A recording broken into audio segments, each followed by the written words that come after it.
Hello' friends, মই মোৰ অন্য এটি ভিডিঅ'লৈ সকলোকে স্বাগতম জনালোঁ। আজি ৰাতিপুৱাই জামুক কেইটামান পাৰোঁ বুলি গছৰ তললৈ আহিলোঁ। দেখিলোঁ ওপৰতহে লমালমে জামুক লাগি আছে, কিন্তু তলত নাই। হাতেৰে ঢুকি পোৱাকৈ কেইটামানহে আছিল, সেইকেইটা মই হাতেৰে ছিঙি ল'লোঁ আৰু চাহ গছৰ ওপৰতে নেট এখন পাৰি লৈছোঁ। যিহেতুকে ওপৰত আছে, ডাঙৰডালে জোকাৰি দিছোঁ আৰু নেটখনত ধুনীয়াকৈ পৰি গৈছে।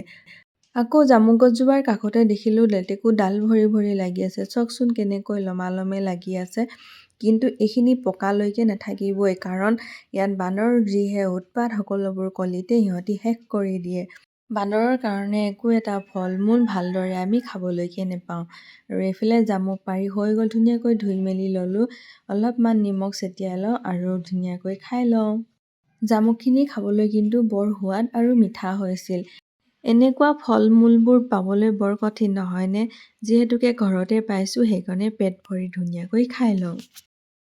জামুক খাই কাপোৰ সাজ সলাই আহিলোঁ বাগানলৈ বুলি। ইমান ধুনীয়াকৈ পাতখিনি ওলাই আছিল, নিচিঙাকৈ কিন্তু থাকিব নোৱাৰিলোঁ। কোনে কোনে বাৰু চাহপাত ছিঙি ভাল পায় জনাবচোন। মোৰ কিন্তু বৰ ভাল লাগে। আৰু বাগানৰ পৰা আহি গা পা ধুই এঠাইলৈ বুলি ওলাই আহিছোঁ ডিব্ৰুগড়লৈ বুলি। ডিব্ৰুগড়ত দেখিছোঁ এতিয়াও পানী বহুত। আচলতে ভিডিঅ'টো দুদিনমানৰ আগতে কৰা, কিন্তু মই এডিট কৰিবলৈ সময় পোৱা নাছিলোঁ আৰু ভিডিঅ'টো আপলোড কৰিবলৈ সময় পোৱা নাছিলোঁ। ডিব্ৰুগড়লৈ আহি মনটো বেয়া লাগিল, কাৰণ পানী এতিয়াও শুকোৱা নাই। দেখিছোঁ এতিয়াও আঁঠুৰ অলপ তলতে পানী আছে। তাৰ পাছতে ব্ৰহ্মপুত্ৰৰ পাৰলৈ বুলি আহিলোঁ এপাক। ব্ৰহ্মপুত্ৰৰ পানীখিনি চাওকচোন কেনেকৈ ঘূৰি ঘূৰি উভতি উভতি বৈ আছে। ব্ৰহ্মপুত্ৰৰ পাৰে পাৰে অলপ সময় খোজো কাঢ়িলোঁ। ইমান ভাল লাগিছিল নহয়। ইয়াৰে ঠাণ্ডা ঠাণ্ডা এটা বতাহ বলিছিল, খুব ভাল লাগিছিল ব্ৰহ্মপুত্ৰৰ পাৰত অলপ সময় থিয় হৈ।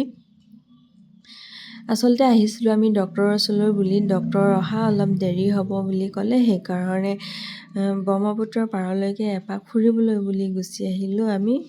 আজিৰ ভিডিঅ'টো ইমানেই আছিল। যদি মোৰ এই ভিডিঅ'টো চাই ভাল পালে প্লিজ মোৰ চেনেলটো ছাবস্ক্ৰাইব কৰি দিব আৰু লাইক কমেণ্ট শ্বেয়াৰ কৰি দিব। আকৌ এটা নতুন ভিডিঅ'ত লগ পোৱাৰ আশাৰে আজিলৈ বাই বাই।